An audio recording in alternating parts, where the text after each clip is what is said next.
Valérie Plante, bonjour. Bonjour. Merci d'avoir accepté notre invitation. Toujours un plaisir. Vous êtes chef de Projet Montréal depuis peu de temps, depuis quelques mois. Depuis décembre. Depuis décembre, voilà, près d'un an. Près d'un an. Si on avait à résumer, dis-je, votre programme en quelques mots, qu'est-ce que ce serait? Ce serait, Projet Montréal, nous, ce qu'on souhaite, c'est créer des milieux de vie, des quartiers où tout le monde se sent en sécurité puis a envie d'y vivre. Donc, autant les personnes âgées, les enfants, les piétons, les cyclistes, les familles. Alors, ça passe par une offre en habitation intéressante et du transport collectif. On va parler de tous ces sujets-là et bien d'autres au courant des prochaines minutes. On va commencer d'ailleurs par le transport collectif. Dans votre programme, Projet Montréal propose que d'ici 20 ans, tout citoyen montréalais soit à 10 minutes d'un mode de transport collectif lourd ou semi-lourd et à 45 minutes de sa destination. De quelle façon on peut réaliser un plan comme celui-là? Oui, c'est un grand objectif, mais il faut qu'il y ait des mesures concrètes qui s'y rattachent.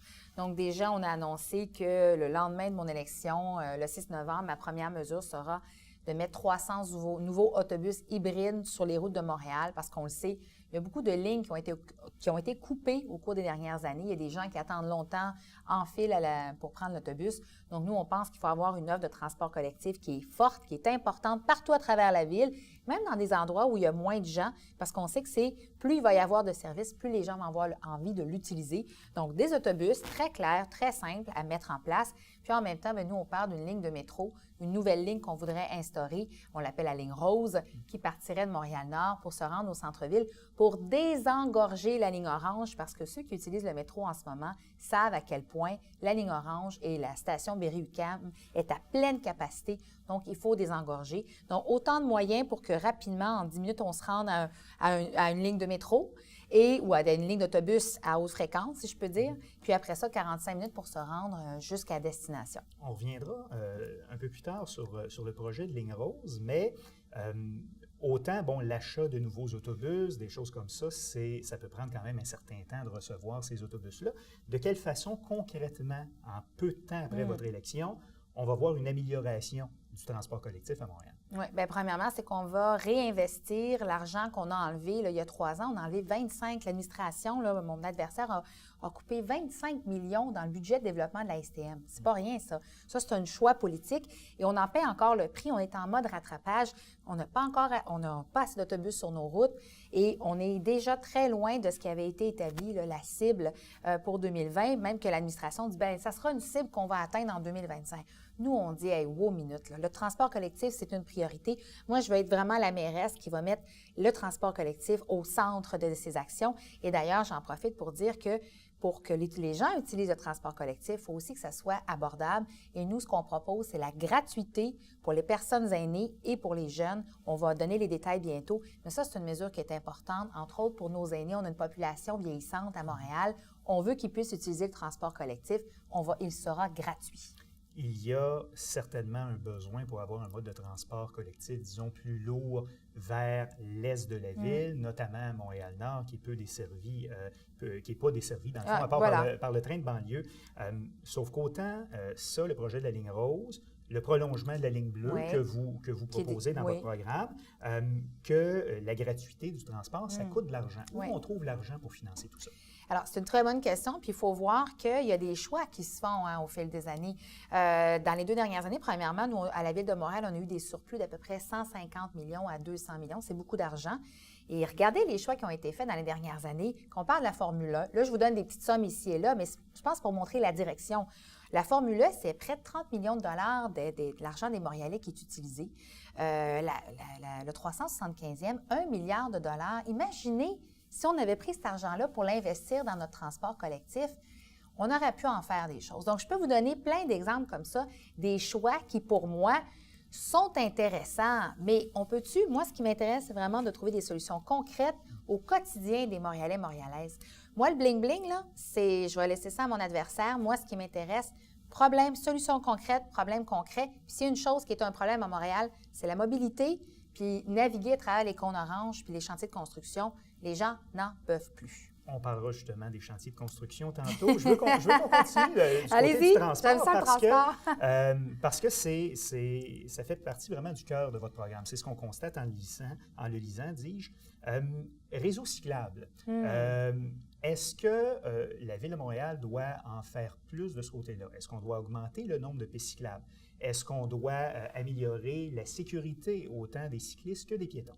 Ah, complètement. Quand je disais tout à l'heure que comment on résume notre plateforme, c'est de faire des milieux de vie où est-ce qu'on c'est agréable d'y vivre, mais aussi de s'y déplacer puis qu'on se sent en sécurité, c'est majeur. Il y a énormément de routes et surtout d'intersections à Montréal qui sont problématiques. Puis écoutez, moi, je vais vous le dire, ici, dans Ville-Marie, on est servi en termes d'intersections qui sont dangereuses, tant pour les cyclistes, mais aussi pour les piétons, les personnes à mobilité réduite, les personnes aînées avec une marchette, les mamans qui poussent ou les parents derrière leur poussette. Il faut qu'on réussisse à sécuriser, puis que ce soit agréable et, encore une fois, sécuritaire de se promener à pied en ville. Et là-dessus, oui, je considère que mon adversaire ne prend pas cette problématique-là au sérieux. Peut-être que s'il marchait davantage la ville ou il se promenait plus en transport collectif, prendre le Bixi, il verrait à quel point non seulement c'est agréable, mais en même temps que souvent, on se retrouve dans des situations très stressantes comme piéton et comme cycliste. Moi, ce que je veux, c'est de ramener ça à l'avant-plan et de dire la mobilité, qu'elle soit à pied, en vélo, en transport collectif, même en voiture, parce que c'est pas évident pour les chauffeurs, pour les automobilistes présentement.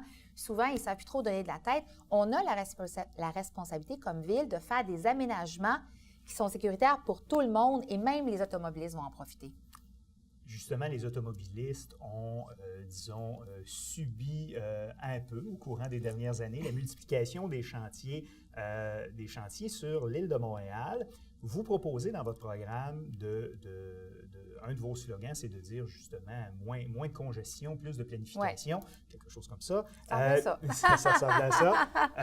De quelle façon vous comptez vous y prendre pour réduire la congestion et peut-être mieux coordonner les chantiers dans la mesure où, lorsqu'il y a des fuites d'eau, il y a des conduites d'aqueduc à remplacer, il faut que ça se fasse. Tout à fait. Puis il y a des chantiers que, justement, on a une fuite d'eau, on l'a vécu ici sur Frontenac, à un moment donné, bien, ça coule. Alors, oui, tout à fait. Donc, il faut ouvrir la rue, là, on ne pose pas de questions, il faut faire l'intervention.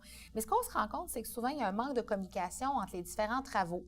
Il y a eu les grands chantiers du 375e, avec en plus, par exemple, les travaux d'aqueduc qu'on avait prévus. Et là, j'en rajoute une couche en vous parlant de l'asphalte d'élection, là, parce qu'il y a beaucoup de rues qui sont rénovées en ce moment avec juste on ne fait pas d'infrastructure, mais on fait du pavage, mais ça coupe des rues, ça, à ce moment-là.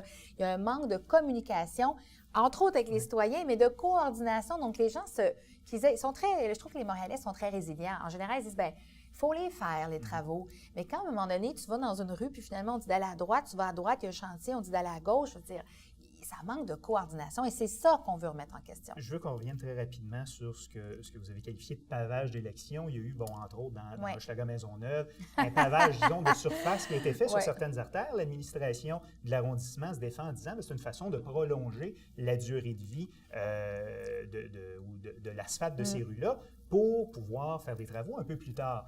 Est-ce que vous ne croyez pas que ça peut être une solution? Il y a dans certains cas, c'est nécessaire de le faire, mais moi, je trouve ça particulier que c'est en pleine période électorale que d'un coup, on sorte les machines. Il y a ça aussi. Comment se fait-il que c'est actuellement qu'on refait de l'asphalte à la grandeur de la ville? Et c'est pour ça que ça s'appelle l'asphalte d'élection, là. C'est aussi simple que ça. Ça dit ce que ça dit. Donc, bien sûr qu'on doit la refaire. Mais pourquoi maintenant? Pourquoi pas avant? Je pense qu'il y a bien des rues et des pistes cyclables, d'ailleurs, qui profiteraient d'avoir eu du réasphaltage. Mais c'est vrai que pour nous, à Projet Montréal, on est beaucoup en faveur que tant qu'à faire une rue, on peut-tu en profiter pour regarder s'il y a des améliorations à faire? Élargir des trottoirs, faire des avancées aux intersections pour que le temps de traverse soit moins long pour les personnes âgées et les enfants. C'est ce qu'on appelle des saillies. Oui, des saillies, exactement. Donc, je veux bien refaire de l'asphalte, mais pourquoi ne pas en profiter en même temps pour réfléchir si c'est ça qu'on a besoin ou comment on peut améliorer l'expérience de tout le monde? Moi, c'est là où j'ai un malaise. Il y a eu une centralisation disons, un peu plus importante auprès de la ville-centre, de la coordination de certains travaux, de certaines opérations, entre autres le déneigement. Est-ce que, selon vous, c'était une bonne chose? L'idée de pouvoir, avoir une réflexion critique sur comment maximiser, par exemple, l'utilisation de l'équipement, pourquoi pas? Le problème que j'ai, c'est qu'en ce moment, on éloigne de plus en plus les citoyens de ces services. Comme présentement, comme conseillère de ville ici dans Ville-Marie, quand il y a un problème sur une rue, si c'est une rue locale, moi, je peux intervenir directement avec l'arrondissement en disant, écoutez, les citoyens ont telle préoccupation et tout ça. Mais dès qu'on tombe sur des rues qui sont maintenant qualifiées d'artères, et des fois, c'est des petites rues locales, là, que maintenant, c'est la ville-centre dont elle s'occupe, on se perd dans les dédales administratifs et des interventions qui auraient été simples à faire auparavant, justement parce qu'on est sur le terrain et on est connecté à nos citoyens. Maintenant, il faut aller dans la grande, il faut se rendre à la ville-centre pour avoir de l'information. C'est là que j'ai un malaise. Je ne suis pas la seule. Les Montréalais payent déjà pas mal de taxes, là. La qualité des services, ils s'attendent à en avoir une bonne qualité, mais ils veulent avoir de la proximité. Et c'est ça et c'est là où, pour moi, la centralisation de l'administration Coderre éloigne justement la population des services. Si vous prenez le pouvoir le 5 novembre, est-ce que vous allez revenir en arrière ou ramener, dans le fond, le partage des pouvoirs à ce qu'il était avant l'administration Coderre? Un peu plus de pouvoir dans les arrondissements, moins à la ville-centre? Moi, je respecte énormément le pouvoir d'action et l'autonomie des arrondissements. Chaque arrondissement est différent. Moi, un One Fit for All, une mesure qui s'applique à tous et à toutes, je n'y crois pas. Les Montréalais, encore une fois, payent beaucoup de taxes. Ils sont attachés à leur arrondissement. Ils ont un fort sentiment d'appartenance et c'est l'idée de pouvoir respecter justement l'autonomie des arrondissements. Donc, en termes de gestion des routes, de pouvoir faire des interventions rapides, moi, je veux ramener ça aux arrondissements parce que c'est ce qu'ils demandent. De pouvoir gérer une flotte de camions, oui, on peut le faire à la ville-centre et mieux, donc répartir les effectifs. Mais en termes de service aux citoyens, moi, je veux ramener ça le plus proche possible des besoins. Justement, parlant d'intervention peut-être plus locale dans la section de votre programme qui parle de développement économique. Vous parlez, entre autres, des artères commerciales. Ouais. Comment certaines d'entre elles doivent être revalorisées. Ouais. On le voit dans certains arrondissements, à la Chine, entre autres. Aussi, certains critiques parlent peut-être d'une certaine dévitalisation sur l'avenue du Mont-Royal, où il y a des commerces qui sont fermés, qui sont vacants. Quel est votre plan pour aider à la vitalité économique et commerciale des arrondissements, des quartiers? Tout à fait. Premièrement, moi, vous savez, l'avenue Mont-Royal, présentement, c'est une des rues qui est la plus dynamique, où le taux d'inoccupation est le plus faible à Montréal. En termes d'artères commerciales, là, les travaux ont été difficiles pour les commerçants, mais il en demeure pas moins que c'est une des rues qui est la plus vibrante et qui fait les meilleures affaires. On a juste à venir sur Saint-Laurent, au sud de Sherbrooke, ou même sur Ontario. Il y a beaucoup dans le village. Il y a beaucoup c'est des artères il y a un taux d'inoccupation qui est plus élevé. Donc, je voulais quand même remettre les pendules à l'heure parce que je trouve que des fois... Mais il y a quand même une perception... Oui, la perception, elle est là. Vous avez raison. Forme peut-être pas de dévitalisation, mais disons de ralentissement économique sur l'avenue du Mont-Royal. Oui.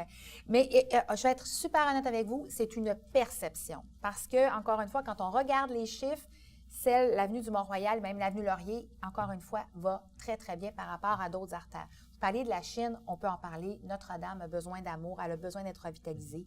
Et justement, on a vu qu'est-ce qui peut être fait. Projet Montréal, nous, on est beaucoup on considère que pour qu'une artère commerciale soit en compétition, équitable avec les centres commerciaux, par exemple, il faut offrir une expérience client qui se démarque. De là, les placotoirs. Vous savez, d'utiliser l'espace public, entre autres des stationnements qu'on transforme en placotoirs où les gens peuvent déambuler. Il faut que l'expérience... Des espèces de mini-terrasses. Oui, c'est ça, mais qu'on n'a pas besoin de consommer parce qu'en général, une terrasse, c'est rattaché à un commerce et on doit payer. Les placotoirs, ce sont des terrasses où on s'assoit, où on relaxe, où on profite de l'ombre. On en a vu avec des jets d'eau aussi. De faire une expérience client qui est intéressante et qui se démarque. Puis nous, on parle aussi de la taxation parce que ça, c'est un grand sujet. Les petits commerçants de nos artères commerciales peinent à payer leurs taxes. C'est pas facile pour eux. Il y a très peu de flexibilité. Et en ce moment, un propriétaire qui s'occupe bien de son bâtiment paye beaucoup plus cher de taxes que le voisin d'à côté qui laisse son bâtiment délabré, qui, lui, va avoir un congé de taxes ou va avoir moins de taxes à payer. Il y a une inégalité, une inéquité au niveau de la taxation commerciale et à laquelle nous, on veut s'attaquer, puis on va avoir des mesures concrètes à proposer. Vous promettez dans votre programme de plafonner les hausses de taxes municipales à l'inflation. Vous avez un programme visiblement ambitieux, on le voit notamment en matière de transport en commun, on n'en a pas parlé, mais aussi en matière d'habitation, de logement, tout ça. Comment on se paye tout ça? Tantôt, je vous ai parlé des surplus, puis ça, c'est pas à minimiser, hein. Puis encore une fois, c'est une question de priorité, à savoir où est-ce qu'on va mettre notre énergie. Un mandat, c'est sur 4 ans. La première chose qu'on va faire, les autobus, on l'a chiffré, on sait que c'est quelque chose qui est possible de le faire. Encore une fois, c'est une question de vision. La ligne rose, c'est un énorme projet, mais qui s'étale. Pour lequel je suis convaincu que ça nécessitera des contributions autant du gouvernement du Québec, oui, du gouvernement fédéral. exactement. Ça ne se limite pas à la Ville de Montréal. Donc, c'est ça aussi qu'il faut voir que dans certains projets, même pour l'habitation, il y a une contribution de Québec, une contribution de Montréal. Une ligne de métro, un peu Montréal, mais surtout Québec, surtout au Canada. Donc, il y a des projets qui vont se financer autrement, mais je suis convaincue, ici, on regarde le travail qui a été fait dans les années auparavant, il y a une question vraiment de où est-ce qu'on décide de mettre notre argent. Et moi, je pense que le transport collectif, plus on en a, plus ça va faire que nos Montréalais vont rester sur l'île. Et ça, c'est bon pour la santé économique, c'est bon pour notre économie en général. Et en même temps, c'est de soutenir tout le développement économique plus large. Donc, on pourrait s'asseoir ensemble puis vous donner un plan détaillé, évidemment, avec les colonnes de chiffres. Mais je pense que ce que je souhaite que les gens retiennent, c'est une question de vision et où est-ce qu'on met notre énergie. Et s'il y a une chose qu'on peut remarquer, c'est que dans les dernières années, l'administration actuelle c'est la gestion à la pièce. Moi, j'appelle ça des projets popcorn. On en lance un, on fait ci, on fait ça. Mais quelle est la vision? Quelle est la vision du maire sortant pour la Ville de Montréal? Bien, moi, je peux vous dire c'est quoi ma vision pour les 2-3 prochains mandats. Puis ça va être une ville où est-ce que la mobilité est remise au cœur du projet de société. Puis, entre autres, des stations de métro puis du transport collectif, ça l'ouvre des quartiers, ça fait venir de l'emploi, ça l'en crée pendant la construction. On l'a vu par le passé, ce que ça peut faire.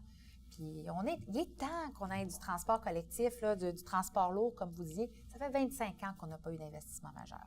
Ici, on exclut évidemment le REM qui s'en vient très, très bientôt, oui, le train électrique de la Caisse. Je veux qu'on parle rapidement de l'arrondissement Ville-Marie, parce que si vous êtes élu mairesse le 5 novembre, vous serez aussi de facto mairesse de l'arrondissement Ville-Marie. L'administration Coderre a dévoilé sa vision pour le centre-ville, pour l'arrondissement Ville-Marie, une vision qui prévoit une plus grande densification, une augmentation de la population de façon quand même importante.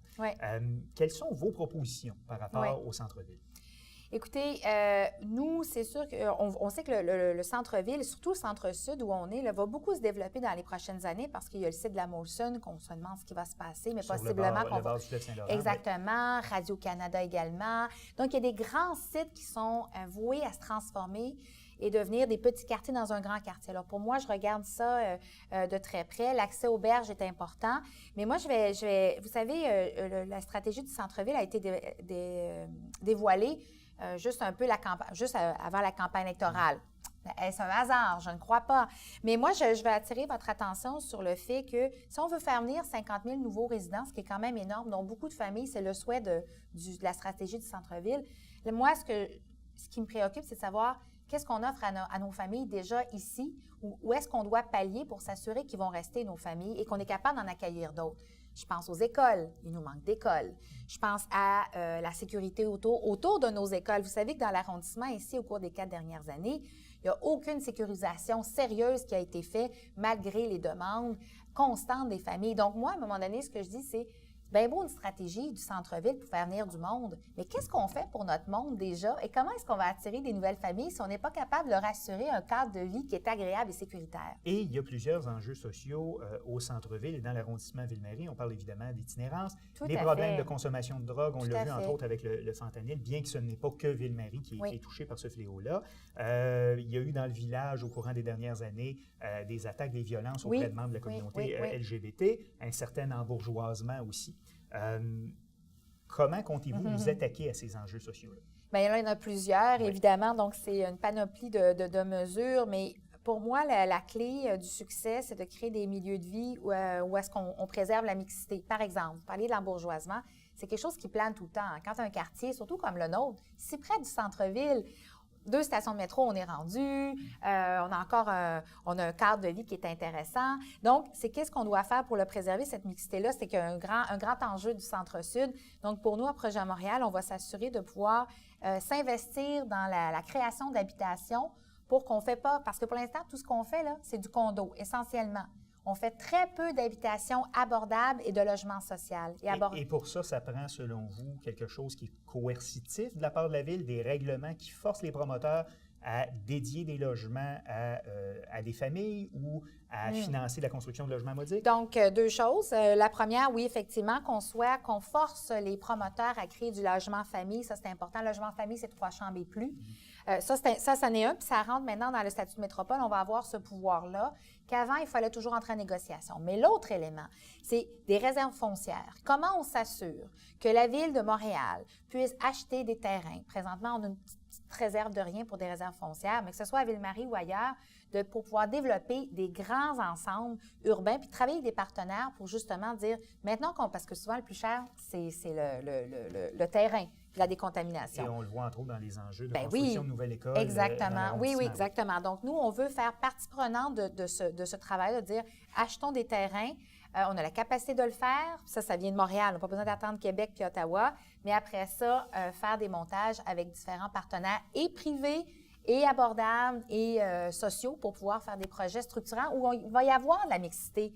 On veut ça. On veut garder des personnes qui sont moins nantis avec des personnes qui ont plus de moyens puis qu'on soit tous dans le même quartier et non pas créer des ghettos.